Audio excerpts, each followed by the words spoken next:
अस्सलाम वालेकुम सामीन। 22 शव्वाल मुकर्रम और 21 अप्रैल है।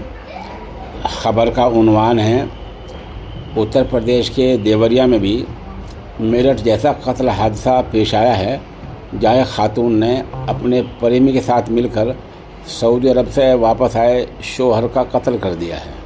इन्ना लिल्लाहि व इन्ना इलैहि राजिऊन। ख़बर तफसील से सुनिए। उत्तर प्रदेश के देवरिया में गुज़िश्ता रोज़ ट्रॉली बैग में मिली लाश की पहचान बैग में मिले पासपोर्ट की बुनियाद पर 37 साला नौशाद के तौर पर हुई है। पुलिस ने बताया कि प्रेम में आड़ बनने पर इस कत्ल को अंजाम दिया गया है। हादसे के बाद सीओ ने फ़ौरन दबिश दी और उसकी अहलिया समेत 3 मज़ीद अफराद को हिरासत में ले लिया। पुलिस ने बताया कि नौशाद की अहलिया का गांव के ही रिश्ते में लगने वाले भांजे से प्रेम चल रहा था, जिसकी तलाश जारी है। बीवी ने नौशाद के सिर पर धारदार हथियार से वार करके उसको कत्ल कर दिया है। इसके बाद लाश को ट्रॉली बैग जो बैग जिसको घसीट कर ले चलते हैं, भरकर जाए हादसा से तकरीबन 60 किलोमीटर दूर फासले पर थाना तरकुलवा के पकड़ी पटखोली के अकबी हिस्से में वाक़े गेहूं के कटे हुए खाली खेत में फेंक दिया।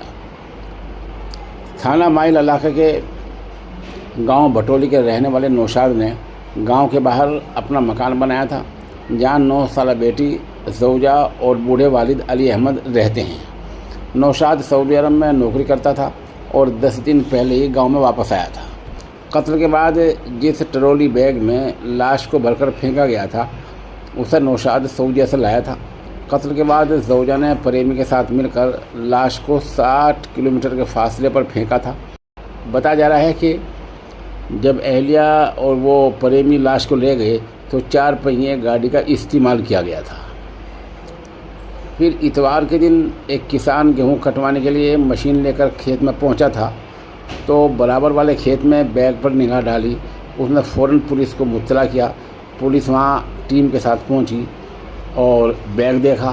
फिर वहाँ बैग में पासपोर्ट मिला।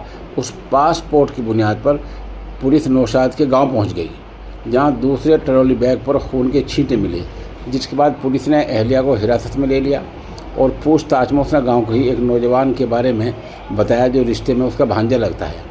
हालांकि पुलिस अब तक उसके घर पहुंचती तब तक वह फरार हो चुका था। पुलिस का दावा है कि जल्द ही मुलजिम को गिरफ्तार कर लिया जाएगा। इसके अलावा कत्ल से जुड़े दीगर सबूतों को भी इकट्ठा किया जा रहा है।